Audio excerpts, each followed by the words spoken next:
بسم الله الحمد لله والصلاة والسلام على رسول الله وعلى آله وصحبه ومن والاه ما بعد السلام عليكم ورحمة الله وبركاته waxaan rabaa halkan inaan ka soo gudbiyo ama ka diro fariin ku socota khilaafka ka jira masaajid ku yaala waddanka Holland gaar ahaan magaalada Amsterdam oo masjid Quba la yiraahdo khilaafkaas oo u dhaxeeya walaalihii kaalinta weyn ku lahaa dhisidda masaajidka iyo wadistiisa si looga faa'iideysto loogu intifaaco sababtaan u dirayo waa dad badan oo muddo waddanka aan joogi jiray iigu aaneeyey ama i xijisiiyey bal inaan wax ka iraahdo طبعا waddan aan muddo joogay buu ahaa aan rajaynayana wakhtigii aan joognay in uun wanaag aan u joognay dadka khilaafka isku hayana waddadan qaarkood garanayo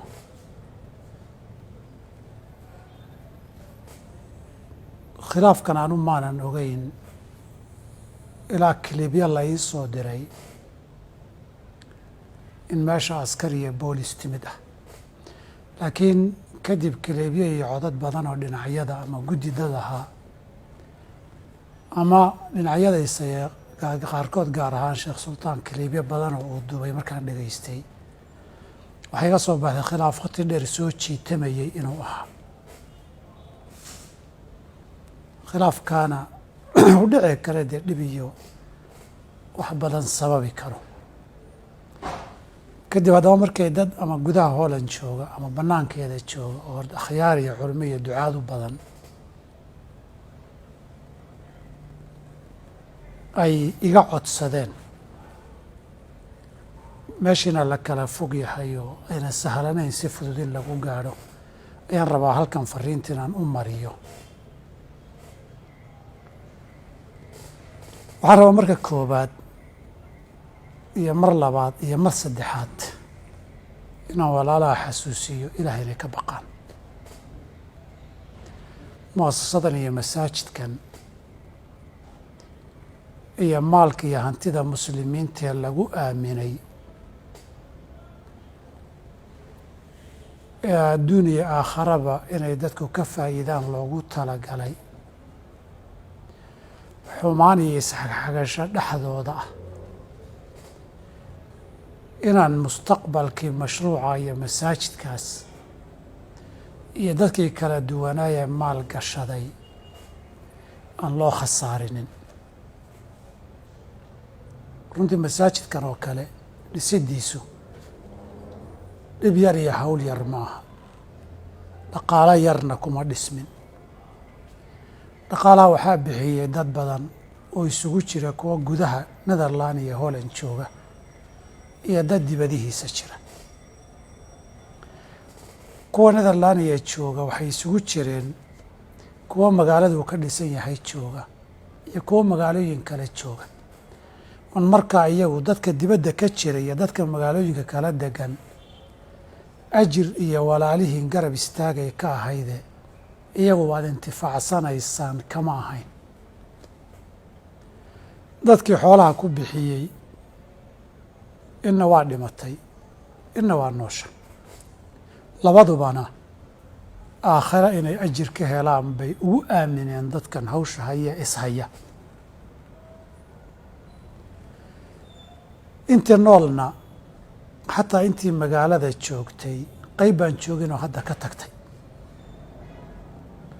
in joogtana berri inay meel kale ka aadaa laga yaabaa in cusubna ay timaado haddii masaajidku kharash iyo dhaqaalo joogto ah la siiyana dadka siiya keliya ma aha sidaan filayo amaan aqoon jiray dadka magaalada degan ama ku soo tukada keliya maaha way dhici karta xataa dadaan Soomaali ahayn oo lacagtii horena wax ka bixiyey haddana mid joogtaa wax ka bixiyay inay jiraan. masaajidku waa masaajid ilaahay baa yeesha. markii xoolaha loo bixiyo milki iyo hanti oo qof gaara ama koox gaara leeyihiin ma aha. wana almasaajida lilaahi waay. xuquuq qof gaara uu leeyahay oo waxba igaga maqan oo ku doodana ma aha. qofkii ay timaada fursad inuu dadka uga faa'iideyn karo waxna ku biirin karana waa looga baahan yahay. qofkii ay fursadda iman weydo ama xaggiisa ha ka iman weyda ama xagga baahida jirtaba ha ka iman weydee kuma laha xuquuq gaara oon ahayn ta muslimka guud uu ula siman yahay oo hadduu u baahda inuu ku cibaadaysto oo ku tukado, haddii uu sadaqa inuu kula baxo rabana uu kula baxo. masaajiddu waxay mudan tahay in la dhiso, gaar ahaan dhul gaala marka la joogo ma mudna in la dumiyo. masaajiddu waxay mudan tahay in la isu kaalmaysto camiraadeeda ee ma bannaana in daraf iyo qeyb laga noqdo burburinteeda iyo takhriibkeeda. in falaad samaysay, qoraalaad qortay, erey aad tiri uu sabab u noqdo in masaajid lagu tukan waayana dembi weyn bay leedahay. saa darteed dadka waxaa faran in la isu kaalmaysto, garabna la isugu noqdo, hiil iyo hoobana la isu garab istaago camiraadda, dhisidda iyo ka faa'iideynta masaajidda iyo guryaha ilaahay subxaanahu wa tacaala. qofna uma bannaana inuu qeyb ka noqdo sinaba waxaa masaajidda dhib soo gaadhsiinaya ama duminaya. saa darteed waxaan rabaa 3 fariimood intaa kadib inaan u diro 3 qaybood oo dadka ka mida guud ahaan, gaar ahaan dadka reer Amsterdam ee arrinta masaajidku ay khusayso. fariinta koowaad waxaan rabaa inaan u diro Sheekh Suldaan. Sheekh Suldaan Gaasle waa nin culimo oo raggii ducaadda ah waqti badan isnaqiinay ah.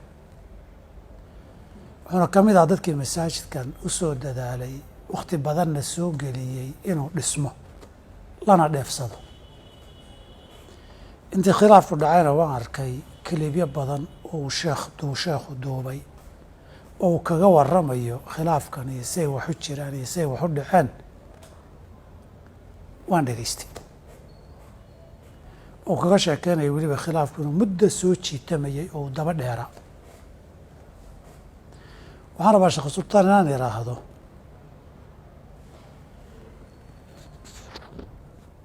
adiga waxaa tahay nin culimo ah, nin daaci oo dadka khayrka iyo wanaagga faraa tahay.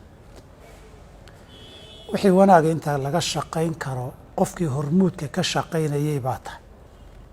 haddii ay qalloocsanto ama meel xun marto ama si xun ay u leexatahay, qofkii daraf ka noqon lahaa ma tihid. qofkii dacwadii iyo culinimadii iyo magacii uu xambaarsanaa muran iyo saxagxagasho ku dhaawici lahaana ma tihid.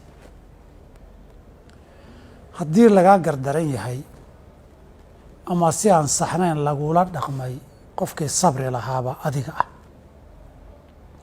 marna ma tihid qofkay dadka isku xagxagan lahaayeen wax dana gaara u muuqan karaya. sumcada cilmiga iyo dacwadda aad xambaarsan tahay, doodaha iyo muranka qaarkood qofkay ka ilaalin lahaa baa tahay. haddii wax la isku qabto qofkii roonaan lahaa ee tanaasuli lahaa baa tahay.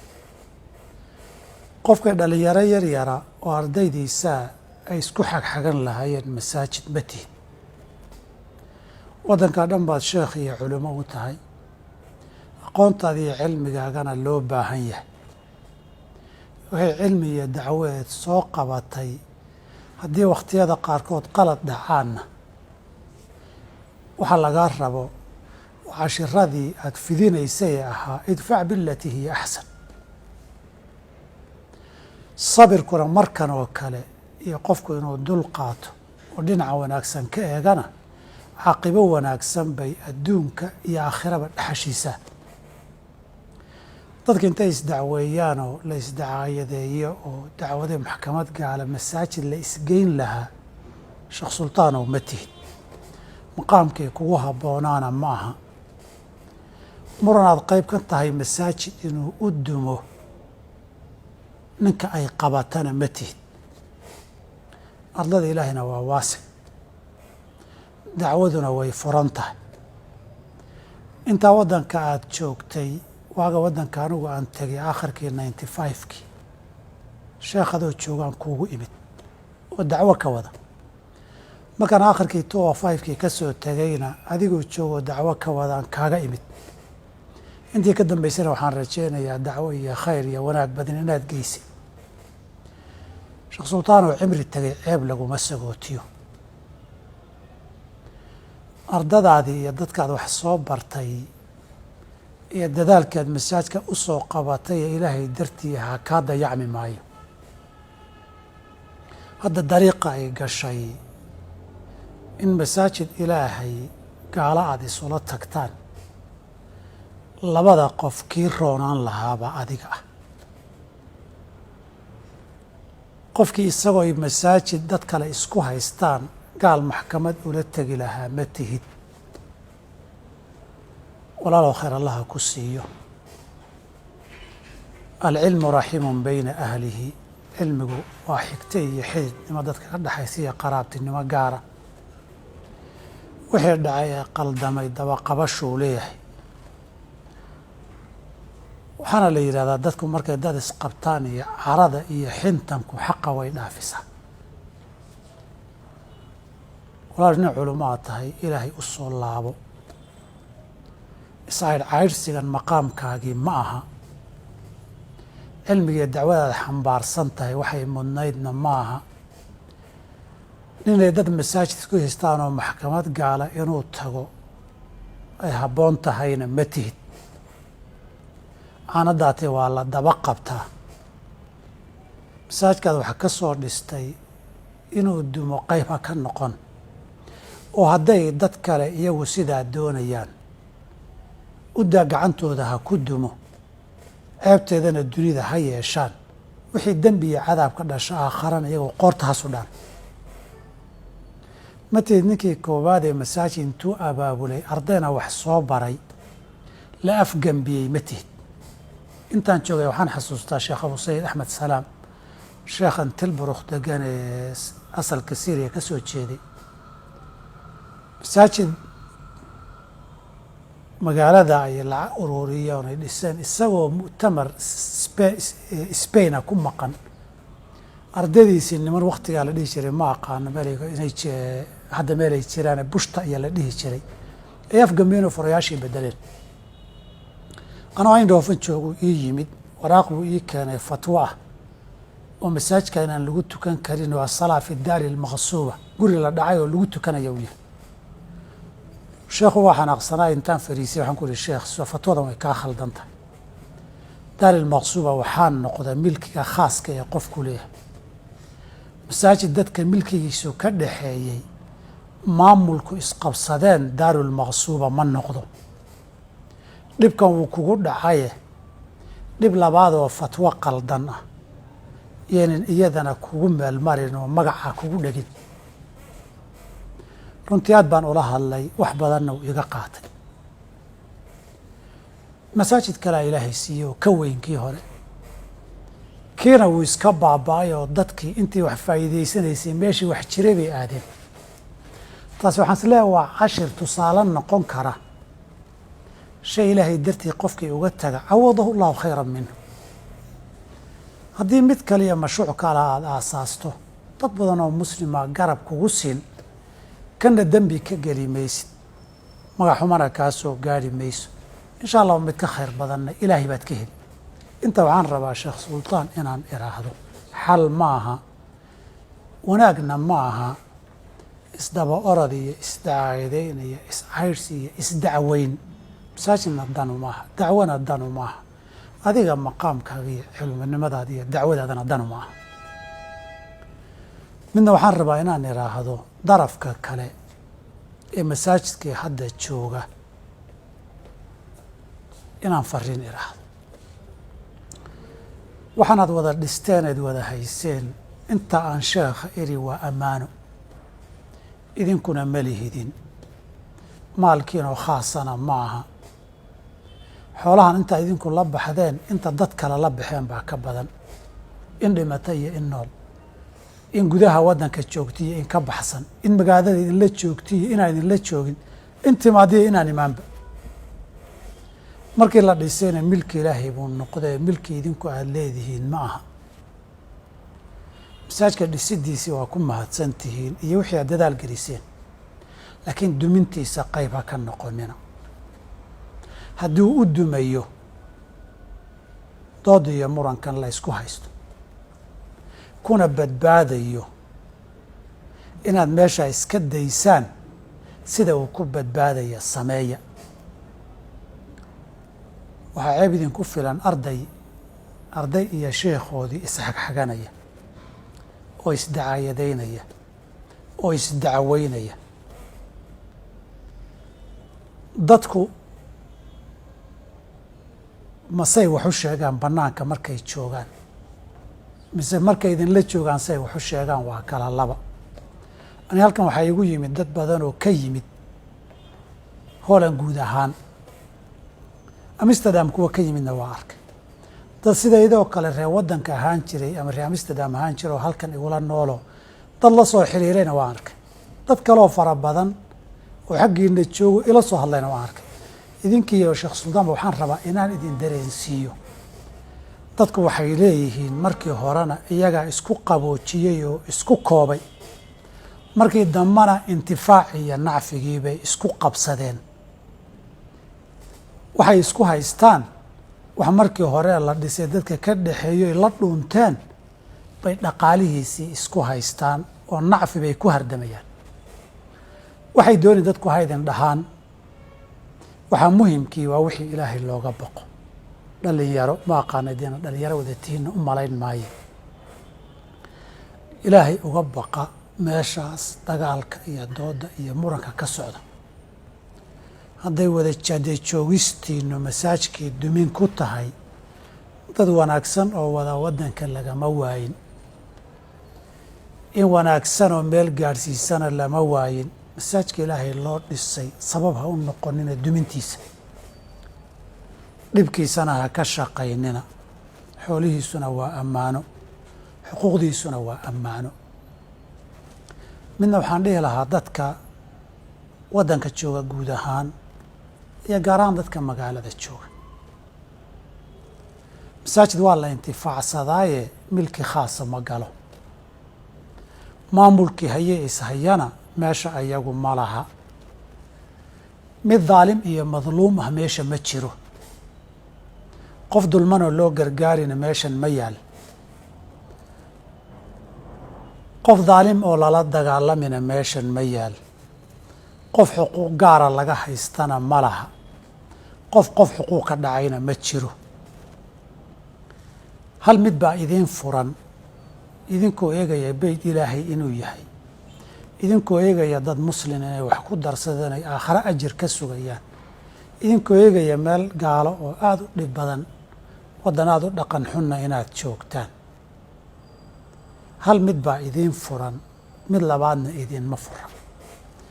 waxaa idiin furan meeshaa wixii wanaaggeeda ah ee ka badbaadinaya dumin, ee dadku inay ku intifaacaan intii joogta, intii wax la baxdeen aakhare ajir kaga helaana inaad garab u noqotaan oo watacaawanuu cala albiri waataqwa ah. wixii dumina, isdacweyna, dembi la gelaya ah, abaabul iyo isxamasho ah, qayb ha ka noqonina. wax markii nacfi ay lahayd aydan qayb ka ahayn, dembigeeda yaan la idin dambaajin. walaalaha wada fariisiyo isugu yeera, haddaad wanaag iyo nabad idinka yeelaan ka shaqeeya. hadday idinka diidaan dembiga iyo dacwooyinkan iyo isdagaalkan qayb ha ka noqonina. af ha kaga noqonina, adinna ha kaga noqonina, dhaqaalana ha kaga noqonina. maxaa yeelay ilahay baa wuxuu uhi walaa tacaawanuu cala alithmi waalcudwaan, dembi iyo xadgudub garab ha isugu noqonina. beydka ilaahay waxaan dhismihiisii iyo nacfigiisa ka shaqayn ahayn waa dembi ka shaqayn. intaana dadweynaha meesha joogaan dhehi lahaayo nimayo ilaah intaa ka baqdaan, wixii wanaagana ka shaqeeya, wixii xumo iyo isxaashadan iyo fariimahan bare bulsho la ysu marinaya iyo dacayadahan la yska fidinaya iyo xantan la ysxamanaya iyo gaaladan iyo dacwadan iyo booliskan la ysla daba ordayay iyo walaalayaaloo dadweynihiina qayb ha ka noqonina. haddii intaa wanaagga ay socdana ka faa'iidaysto, wanaagga wax ka dhaha. haddii dadkii waday ay ku tumanayaan oo dad waxay rabaan samaynayaan yihiin, ilaahay uga baqayni waxa socda ilaahay ka cabsi maahane, bannaanka ka maro. aakharadiinna yaan la idin dambaajinin, diiwaanka aakhara yaana idiin gelin. masaajid ilaahay dumintii inaad qayb ka noqoteen, rag iyo dumarba dhammaantiin. ilahay waxaan ka baryaa gunaanadkii dadka inuu wanaagga ilaahay ku soo dabaalo, in wanaagga ka shaqaysana u sahlo, dhibka yaallana ilaahay idiin fududeeyo. masaajkaana kii lagu intifaaco ee wanaag ku dambeeya, ee ilaahay subxaanahu wa tacaala intii aakhara wax ula baxdayna ajri ay ka helaan, intii hadba adduunka joogtana ay intifaacsadaan. allah ha ka dhigo. waa mahadsantihiin. wasalaamu calaykum waraxmat ullaahi wabarakaatu.